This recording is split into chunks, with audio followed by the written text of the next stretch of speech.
ఎవరండి ఎవరావిడ అని చెప్పాను కానీ ఎవరనుకుంటున్నావు ఆవిడ అని చెప్పాను కానీ నేనెవరనుకోవడం ఏంటండి, చూసింది మీరు కదా అని చెప్పాను కానీ తను ఎవరో కాదు మీ అమ్మ అపర్ణాదేవి గారు అని చెప్పనేసరికి ఇంకా రేవతి ఆనందానికి అవధులు ఉండు. ఏంటి అమ్మ వాడితో స్నేహం చేసేది, ప్రతిరోజు వాడి కోసం వెళ్ళి వాడికి కావలసినవన్నీ కొనేది మా అమ్మనా అని చెప్పాను కానీ అవును ప్రతిరోజు వచ్చేది మీ అమ్మగారే అని చెప్పాను కానీ నా కొడుకుగా వాడు మా అమ్మకు దగ్గర కాకపోయినా ఈ రకంగా వాడు మా అమ్మకు దగ్గర అయ్యాడా అని చెప్పాను కానీ మీ అమ్మగారు వాడిని చూస్తూ తెగ మురిసిపోతున్నారు.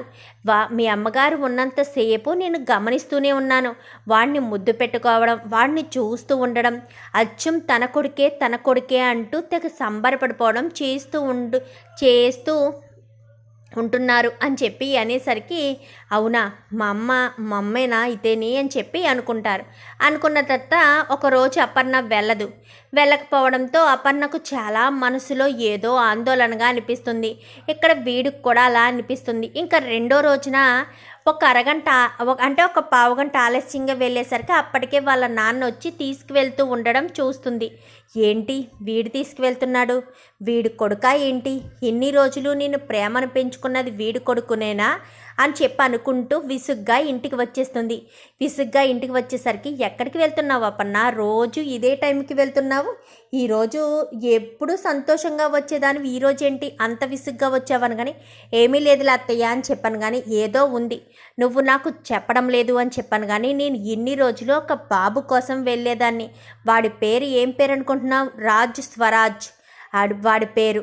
వాడు రోజు నాతో మాట్లాడేవాడు, వాడు మంచి ఫ్రెండ్స్లా ఉండేవాళ్ళం. అయితే వాడు ఎవడు కొడుకు అనుకుంటున్నారు, ఆ రేవతి కొడుకు అని చెప్పనేసరికి ఒక్కసారిగా ఇందిరాదేవి షాక్ అవుతుంది. రేవతి కొడుక అని చెప్పాను కానీ అవునత్తయ్య అని చెప్పనేసరికి అంటే రేవతి కొడుకు అని తెలియకుండానే నువ్వు వాడికి దగ్గర అయిపోయావని కానీ వాడికి నేను దగ్గర అవ్వడం ఏంటి, వాడెవడు నేనెవరో అని చెప్పి కోపంగా వెళ్ళిపోయేసరికి ఎందుకంటే ఆల్రెడీ ఆడి పేరు రాజ్ స్వరాజ్ అన్న పేరు చెప్పాడు కదా, సో అందుకని ఆ కావ్యకు తెలుస్తుంది. అదేంటి వాడు నీవు ఇలా మాట్లాడుకుంటున్నారు, రేవతి గారు వీళ్ళకెలా తెలుసు రేవతి కొడుకు అంటూ అత్తయ్య గారు అంత కోపంగా మాట్లాడారు అనుకుంటూనే వెళ్ళి ఇంద్రాదేవిని నిలదీస్తుంది కావ్య. నిలదీసేసరికి ఇంద్రాదేవి రేవతి అపర్ణకి ఏమవుతుందో, అపర్ణకి రేవతికి ఉన్న మధ్య సంబంధం ఏంటో మొత్తం వివరించి చెప్పేసరికి కావ్య కాస్త ఒక్కసారిగా షాక్ అవుతుంది. అంటే అపర్ణ గారు ఎన్ని రోజులు ఎవరో చెప్పలేదు, అంటే అపర్ణ గారు ఈ ఇంటి ఆడపడుచా, నా భర్త అక్క, ఇన్ని రోజులు నాకు తెలియలేదు. అత్తయ్య గారి గురించి పర్టికులర్గా అడిగేసరికి ఆవిడికి ఇంటికి ఏంటి సంబంధం తెలుసుకున్నారు అని అనుకున్నానే తప్ప ఈ రకంగా రక్త సంబంధం ఉందన్న విషయం తెలియలేదు అని చెప్పి ఇంకా నేరుగా వెళ్ళి రేవతిని నిలదీస్తుంది కావ్య. నిలదీసేసరికి అది కావ్య అని చెప్పాను కానీ మీరైనా చెప్పాలి కదా వదిన, మీరు కూడా ఒక మాట కూడా చెప్పలేదు అని చెప్పనేసరికి అంటే అది కావ్య అని చెప్పాను కానీ అత్తయ్య గారు ఎన్ని రోజులు స్నేహం చేసింది మీ అబ్బాయితోనేనంట కదా, ఈరోజు మా అత్తయ్య గారికి మీ అబ్బాయి అన్న విషయం తెలిసిపోయింది, బహుశా రేపటి నుంచి రాకపోవచ్చు అని చెప్పాను కానీ వాడు నిన్న రాలేదు ఈరోజు రాలేనందుకే బెంగ పెట్టేసుకున్నాడు, రేపు కనుక రాకపోతే నిజంగా వాడికి జ్వరం వచ్చేస్తుందేమో అని చెప్పనేసరికి అది ఒకందుకు మంచిదేలేండి అని చెప్పి ఇంకా మాట్లాడేసరికి అది ఎలా మంచిదవుతుంది కావ్య అని చెప్పాను కానీ మీ మధ్య ఉన్న దూరం మీ కొడుకు ద్వారా దగ్గర కావచ్చేమో కదా అని చెప్పి అనుకుంటూ ఉండేసరికి అన్నట్టుగానే స్వరాజ్కి జ్వరం వచ్చేస్తుంది. స్వరాజ్కి జ్వరం వచ్చేసేసరికి ఇంకా మరుసటి రోజు ఉదయాన్నే స్కూల్కి వెళ్ళపోవడంతో అపర్ణ కూడా చాలా ఆందోళనగా ఉంటుంది. ఇంటి దగ్గర ఆందోళనగా ఉండేసరికి కావ్యరాజులు ఇద్దరూ డైనింగ్ టేబుల్ దగ్గర కూర్చుని మాట్లాడుకుంటారు.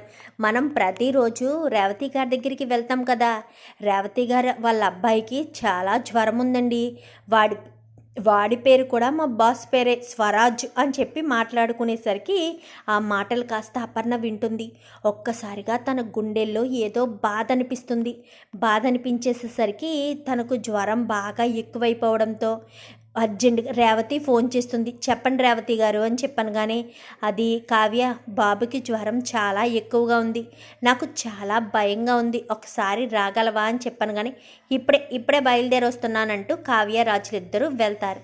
వెళ్ళేసరికి ఆ మాటలు విన్న అపర్ణ కూడా వెనకాలే వెళ్తుంది. వెళ్ళేసరికి వాడికి కాస్త చలి జ్వరం వచ్చేస్తుంది. ఫ్రెండ్ అంటూ కలవరిస్తూ ఉంటాడు.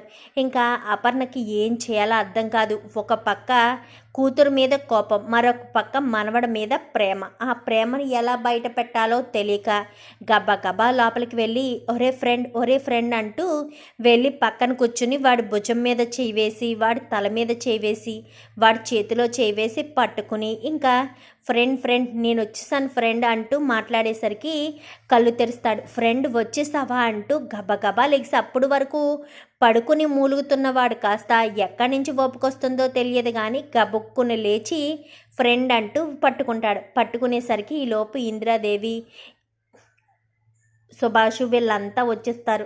వచ్చేసేసరికి అపర్ణ, నీ కోపం తగ్గించుకో, నువ్వు ఒక్కరోజు వాడితో మాట్లాడినందుకే వాడికి జ్వరం వచ్చేసింది, అలాంటిది నువ్వు దూరం అయిపోతావు అన్న విషయం వాడికి తెలిస్తే వాడు తట్టుకోగలడా?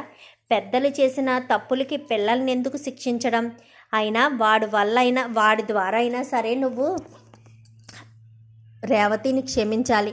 రేవతి ఏమీ తప్పు చేయలేదు కదా, ప్రేమించిన వ్యక్తిని పెళ్లి చేసుకుంది, జరిగిందేదో జరిగిపోయింది. వాడికి నీ అవసరం చాలా ఉంది, వాడికి నీ ప్రేమ కావాలి, కాదనక అపర్ణ అని చెప్పనేసరికి అమ్మ అంటూ కాళ్ళు పట్టుకునేసరికి ఇంకా అపర్ణ కాస్త రేవతిని పైకి లేపి ఆ చుట్టూ ఇల్లంతా చూస్తుంది. అదంతా చూసి అపర్ణకు కళ్ళల్లో నీళ్లు తిరుగుతాయి.